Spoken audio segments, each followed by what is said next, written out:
The purpose of this training video is to describe the fields that will need to be filled out by project managers and where those inputs are coming from for your specific projects that you're working on.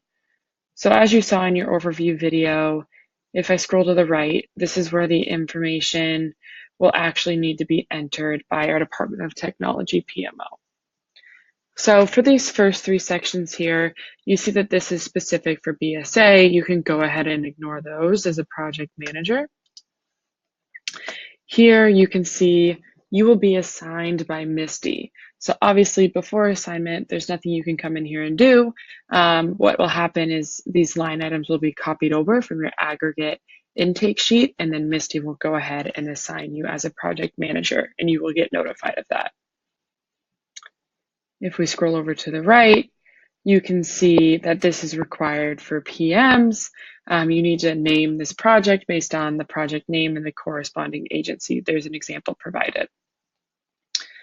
There's also some information for the project scope. So this should include a high-level description of what is to be accomplished, and this will be visible to the director's portfolio dashboard. So obviously this is something you want to take some time to fill out. Take that into consideration, that this is something that should be that short synopsis that should give that portfolio or director's view some insight into what this project is and what the scope of that is. Here's some information for the BSAs. You should enter the sponsoring department. So you can see, again, this is another required field, and this actually has a drop-down menu. So you can come in and select any of these departments here. You can indicate if there are any impacted applications. Again, you can come and see if this is required and then enter data if it exists. If it does not, simply enter NA. For your project start and end date, these are required fields for that initial estimated end date. As you can see, if the end date of the project is past the current fiscal year, the date must be the last billing date of that fiscal year for billing purposes. So these two fields, as you saw in our PMO intake overview, these red columns do dictate an alert or action being sent out. So when you go ahead and as a PM, enter in that agency breakout on percentage, there must at least be one agency. And if there's a percentage split, it must equal 100%. As you can see, this one's technology 100%, and then you want to enter in your PMO projected hours. And as you can see, there's some more context. So when this field is any value, it will send an email request to my time setup. What I'll do is I'll go ahead and shoot over to my emails and show you what that my time request will look like just for your insight. You can see here, it clearly indicates here in the title, this is your my time request for a project example for training. This will have whatever that project name is, so it's very clear to whoever's entering this information. If you scroll down, you see it gives them that high-level information. And these last two fields are the reason why it's important that you have the agency breakout and the PMO hours entered, because those are what are sent here and what actually trigger this. There's also some insight here at the top that sends a quick message for the my time request saying, please set up my time for the following project and let me know if you have any questions. Thank you. And then it'll pull in the project manager, which in this case is a test field.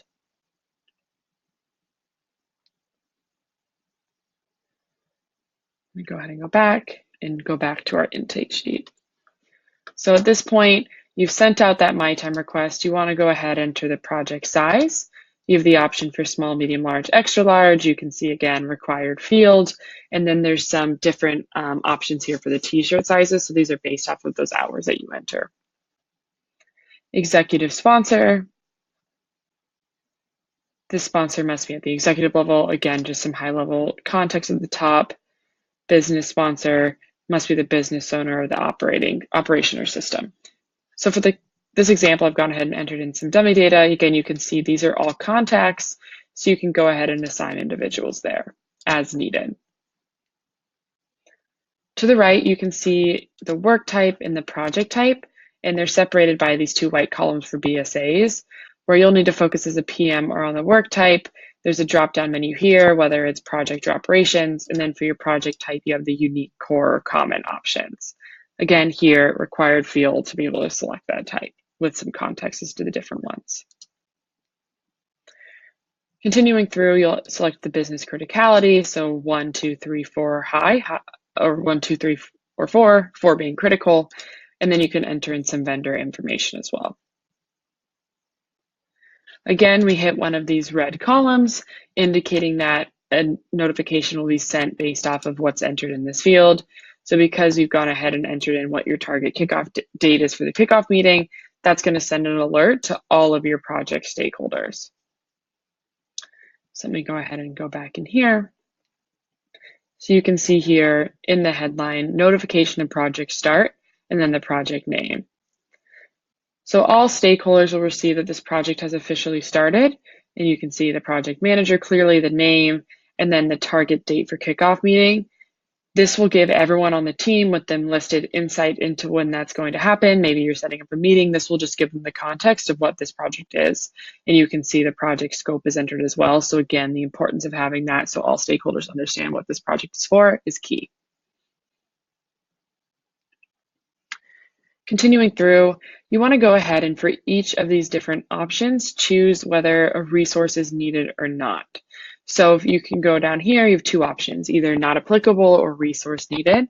What this will do is give those who are actually assigning these resources the insight into knowing whether they're actually needed for these specific sections. So core applications, you said not applicable. You could scroll through, say whether a resource is needed for each of these different options.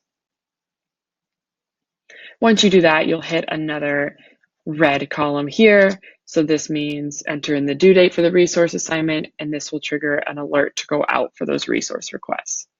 What that resource request alert will look like, if we go ahead and open this one labeled request for project resources, you can see there's some context at the top. So the PMO has been assigned to the project example for training project. This will have your project name. I will be serving as the project manager. I need to assemble a technical support team for this project. Here you see that this is the resource due date. So this is when I need the names of those individuals by. And then they have the ability to navigate to this report to assign resources. So at that point, what they'll do is go ahead and click into that and navigate to our resource report. So this is where all projects requiring resources will show up. So as you can see, the resource has been added. You can go ahead and begin to assign those as the person who's fulfilling those resources. Once they make any updates to this sheet, that will actually directly update your intake sheet as well. So if I go ahead and refresh that, and I scroll back over to our project example,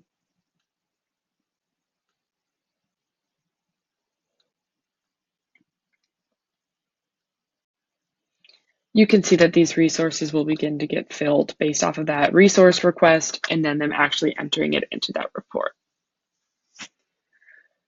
The last piece here, once all this information is actually completed, is you can choose whether or not you want a SharePoint site created. If this is yes, this is going to send out the SharePoint notification, which if I click back, you can see here a new SharePoint site request, and it simply just gives them the project manager and the project name to go ahead and build that site for you. Two important fields here are the ready for SEC and yes, ready for SEC. And these are actually outlined more in our overview of the PMO intake sheet. And then as you know, a project URL will get populated here that you'll have access to. This URL will send you to a project workspace and a project folder for your specific projects where you then can go ahead and set additional sharing permissions as necessary. So that covers the intake sheet and where those entries lie for the project managers. The next video that will be tailored to project managers will be to start talking through navigation, your project templates, and specifically your project lifecycle methodology sheet.